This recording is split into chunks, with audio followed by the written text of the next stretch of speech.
Joe, I want to thank you first off for your business last time around and the opportunity to close your business this time. Based on our conversations up to this point, we pretty much got to the point where you decided to stick with the Cascadia once again in this go round, but you're trying to decide between the classic Cascadia and the new Cascadia.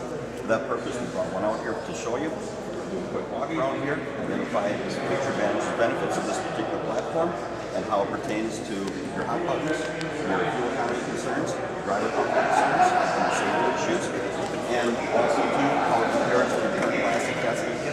And at the end of the day, hopefully we can get this wrapped up and get this all important. So based on that, I'm going to start here and point out to you the fact that Freightliners display the frame rail, dropping the engine down to the frame rail, which has allowed them to make the hood more aerodynamic.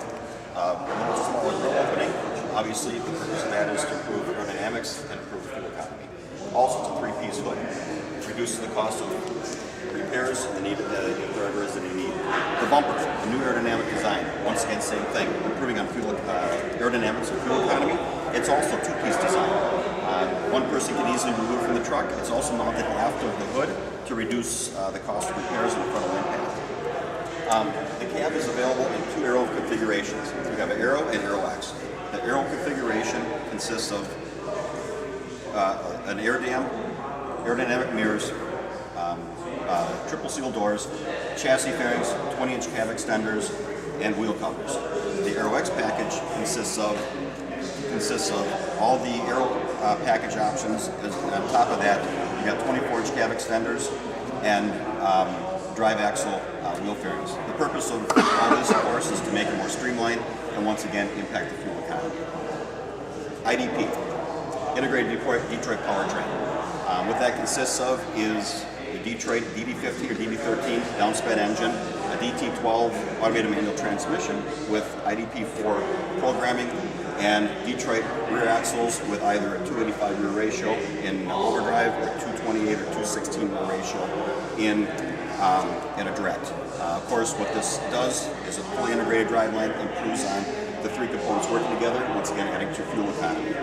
You've seen a lot of advertising showing 8% fuel economy over the current Cascadia. Ironically, the base spec for that was your 2016 model year Cascadia, with the differences being, of course, in the DD15 engine is a downsped 400 horse. The DT12 automated manual transmission has the IPM4 programming with a 216 rear ratio. In a real-world test, Detroit to Portland, they showed a measured 8% fuel economy increase. Now, I can't guarantee that fuel economy increase because obviously your spec won't be identical to this, but you probably will fall in that 5 to 6% category. Also, too, what contributes to that is the super finished gears and the DT12 transmission. What that does is it lowers parasitic loss, resulting in about a 0.3% increase in fuel economy in direct drive, a 0.9% increase in overdrive overdrive configuration. Also, too, as an option is a Detroit axle fluid management system, which varies the fluid level in the differentials, obviously allowing for lower parasitic loss through better lubrication, and also, ironically, longer gear life. Getting to driver retention. We have two exterior trim levels. We have Standard Professional, optional Elite. Standard Professional is blacked out grille, mirrors, door handles. The optional Elite has bright finish grille, mirrors, and door handles. Sleeper windows, the Razor Sleeper. You have two options here. The upper are crank out screen windows, the lower are sliding screen windows. Obviously the purpose of this to add exterior light and airflow, making the cab more comfortable for the driver. Quiet ride technology is something interesting. Freightliners re-engineered the engine mounts to reduce vibration. In addition to that, the triple seal doors to reduce wind noise. Quiet steel technology on the doghouse to reduce the driveline vibration or noise and vibration coming into the cab. And also you have the option of 3M thin slate insulation package, all once again to make the interior of the cab more soundproof and more comfortable for the driver. Now, in addition to that, the handling is going to show. The handling's been improved through a longer model spring and shackle and front axle. What this has done is given a much smoother ride and increased roll stability and make the platform more stable, and obviously put the driver in better control. The steering gearbox moved forward. Purpose of the steering gearbox being moved forward is reduces bump steer, which of course keeps the driver in better control going down the road. Now working your way around here to the interior. Once again, we have two interior levels. We have standard professional and optional elite. Getting up into the cab, standard professional.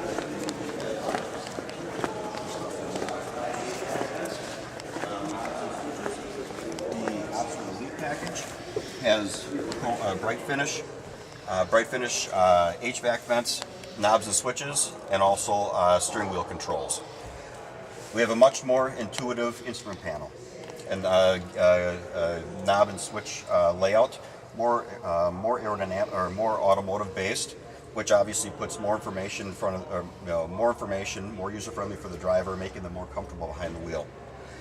The steering wheel controls, much more intuitive steering wheel controls. If you take a look at this, you've got your cruise control, engine brake, phone controls.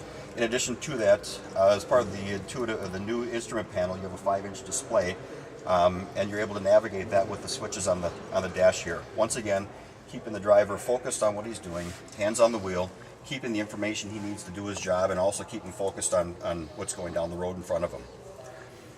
I want to also touch on the HVAC system, improvements to the HVAC system, which also help the driver to maintain a better comfort level inside the truck. The primary is mounted in the dash. The whole dash panel is removable for better access. Freightliner has improved on the recirculation and the access to the cabin filter. The secondary in the bunk has access panels, which are a huge improvement.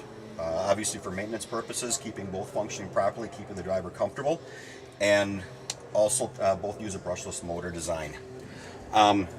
Getting back to the interior, the Elite package also, I wanted to point out, does get the new Cascadia logos on the back of the seats and on the overheads up here.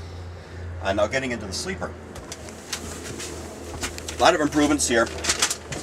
The new refrigerator, 2.3 cubic feet of capacity, and the microwave appliance shelf will fit a real microwave, a standard size microwave, not one of those little tiny ones that you can't cook a pot pie in.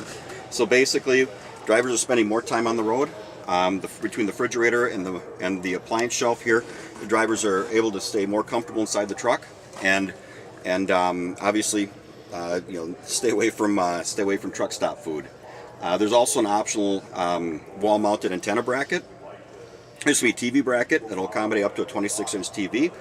It does swing out and it is movable, so the driver can sit up front or back in the bunk and view a program. And also, too, we have LED ambient lighting, which allows the driver to create a little more comfortable environment as he's spending time in the sleeper. Another option that's available later this year is a driver lounge. It has two facing benches with a table and a Murphy-style bed that drops down. It's not a bunch of cushions to lay on, and it's not a fold-out couch. It's a real bunk, and to keep the driver comfortable and get proper rest. And up above, you have the option of a foldable upper bunk with a telescoping ladder or a cargo shelf. Now, stepping back outside, I want to touch on some of the safety features.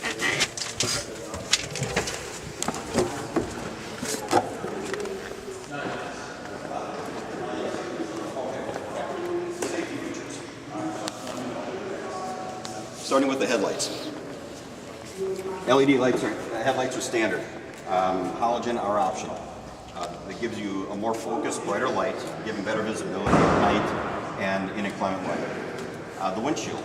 The windshield is a single pane design now. It gives you about 12% better coverage, with the wipers. In addition to it, the center area is beefed up to reduce the possibility of shattering in an accident. The mirrors. The mirrors have been redesigned. You have standard heated on the sides and the hood, and both, obviously, the purpose of that is to keep it clear for visibility for the driver. The doors are steel now. Much more robust design than the classic Cascadia, and adds the rigidity of the cab. Once again, keeping the whole platform that much more stout, or making the whole platform that much more stout. Detroit Assurance 4.0. Your 2016 Cascadias have Detroit Assurance 2.0. The improvement over your 16s is the radar range. It goes from instead of 650 feet of frontal range, you have 820 feet. Obviously, making it safer for the driver, being able to identify objects that far ahead. Adaptive brake assist. You're familiar with that because you're already using it. Basically what it comes down to is if anything is in the driver's path, he's going to get either an audible and visual warning, a passive brake, or a hard brake incident to mitigate any type of collision. Adaptive cruise control. Another item, adaptive cruise control, of course, helps you to maintain that 2.4 to 3.6 second gap between the vehicle in front of you. It'll accelerate and decelerate to maintain that for you. Now getting into a couple hot buttons. We've addressed fuel economy, driver retention, and comfort and safety. Some things I really think stand out. Virtual technician. In your 2016s, you really found value in that. Big improvement on the virtual technician for the 2018 new Cascadia, because you have a 5-year standard service agreement.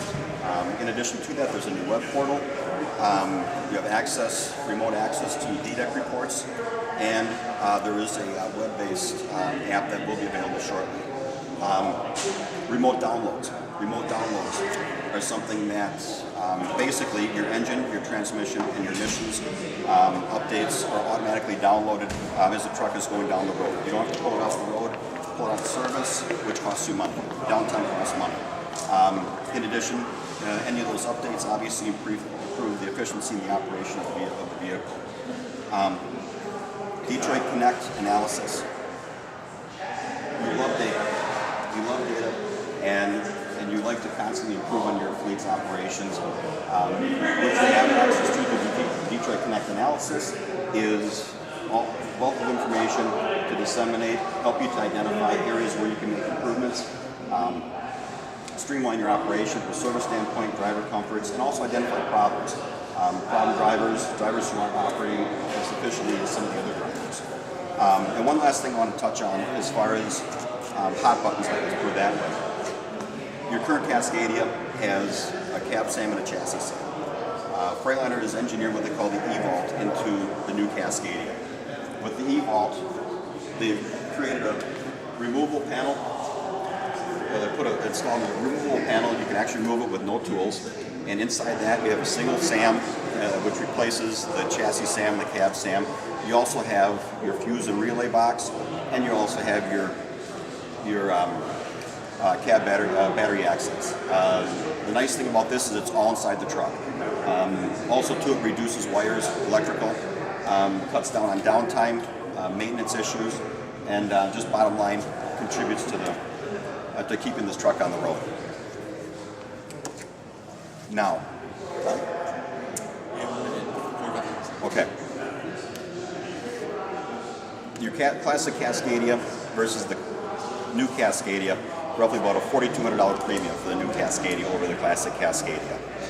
The 5 to 6% fuel economy savings over the classic Cascadia is going to give you roughly about $3,500 to $4,000 a year in real savings. Driver retention, driver comfort. You're spending about $2,000 to $5,000 a year, or $2,000 to $5,000 per driver in driver retention and bonusing to keep drivers happy. Drivers want to drive this truck. Every fleet that I've talked to so far, I've got drivers coming up and asking me, hey, my owners ordered trucks like the new Cascadia yet? And my answer, hopefully today, is yes. But that being said, as far as the money differentiation is concerned, we've got the savings in the fuel economy, driver retention, and obviously with the safety factors built into the collision mitigation system, and if any savings you may see from your insurance carrier, obviously this package, I think, is a direction that you guys should be going. And so with that, basically, would you have to agree with me that this is a truck for you? And can we get this signed today, and we get these trucks on the road? Deal. Cool. 1445.